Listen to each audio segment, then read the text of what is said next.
Genshin Impact. 3 whole years and I still don't know what Genshin's supposed to mean. But it's pretty safe to say that this game's had an influence on my life over the last few years and I imagine many others too.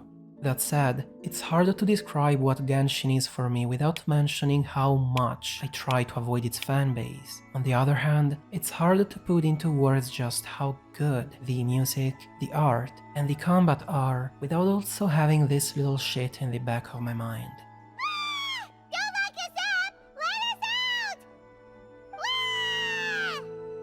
And then there is the main character, who's just there, doing nothing. Yeah, Genshin's one of my favorite games ever.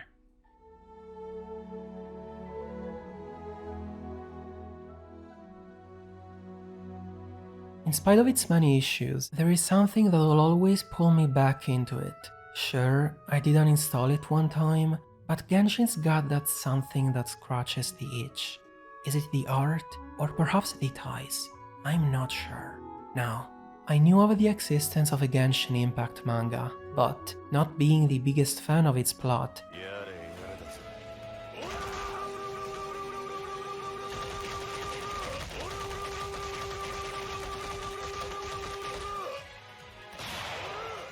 as you might have guessed, I didn't really care. Until recently, when I randomly chose to check it out. I don't think many will find this 20-chapter story that entertaining, because I believe its target audience is the more dedicated side of the player base.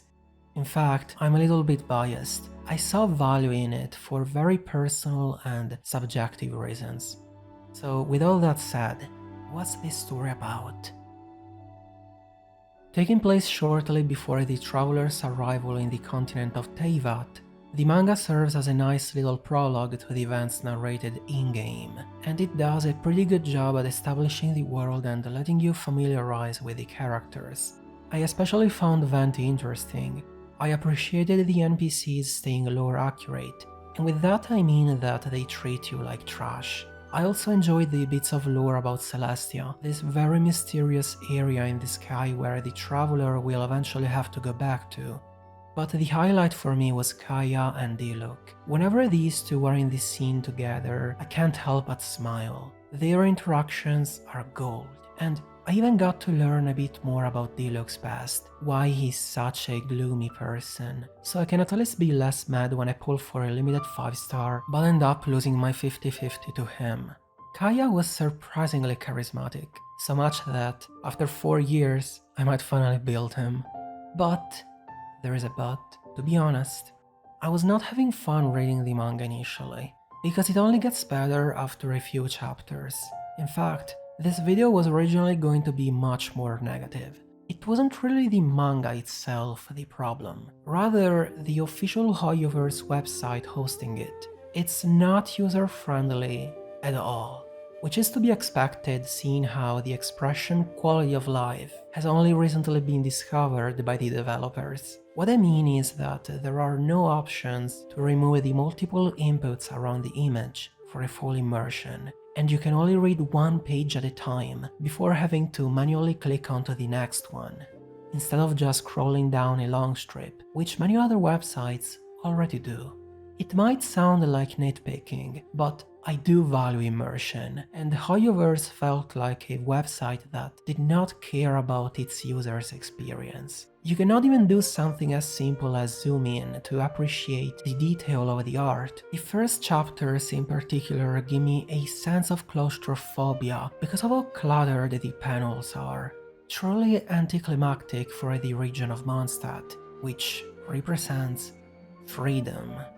Thankfully, I later found out the manga was also on Webtoon, so I moved on to there.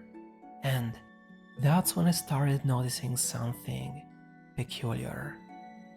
Under some chapters were comments from even 2018, which didn't make any sense to me at first because Genshin Impact came out in September 2020. I was in fact under the impression that the manga had come out after the game, and certainly not before. I was wrong. Pleasantly wrong though. These people had begun reading the story before even playing the game. Some didn't even know it was supposed to be a promotion for it either, so they started following and liking the story without any context. Genuinely. And it is all so fascinating for me, considering what a phenomenon Genshin would soon enough be. Many of these comments had no idea they'd be playing Venti in a couple of years, or this guy in 5 more. Maybe some never ended up playing the game. On the other hand, I'm sure others didn't know they'd spent thousands on it either. Not me. I'm proudly free to play. They couldn't have known of all the emotions this game would give to them, because Genshin was truly magical when it first came out.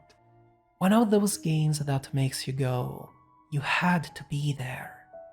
We were under COVID, life was doing its things, and you were given the chance, the gift, to distract yourself and explore this world with friends or strangers in co-op, while vibing to the music, waiting for the next expansion, building characters, and summoning new ones. This was all new to me. I had barely played a few open world games, and no gacha ever, so it was even more magical for me. So here I am, like a time traveler observing the past. It's 2024 already, 3.5 years after the game's extremely successful release, 6 years after the manga's debut, and I've had all these memories assaulting me lately, asking me not to forget. It's been a year since we last talked. Do you remember searching for a chest in Liyue? Do you remember dying to the cold in Dragonspine? Or collecting those few more primal gems for your Ganyu? I don't think friends should become what we have become now. I can't help but count time and think how quickly these years have gone by. A lot's changed. Some remained, others did not, and are now gone. But wasn't it me the one who left?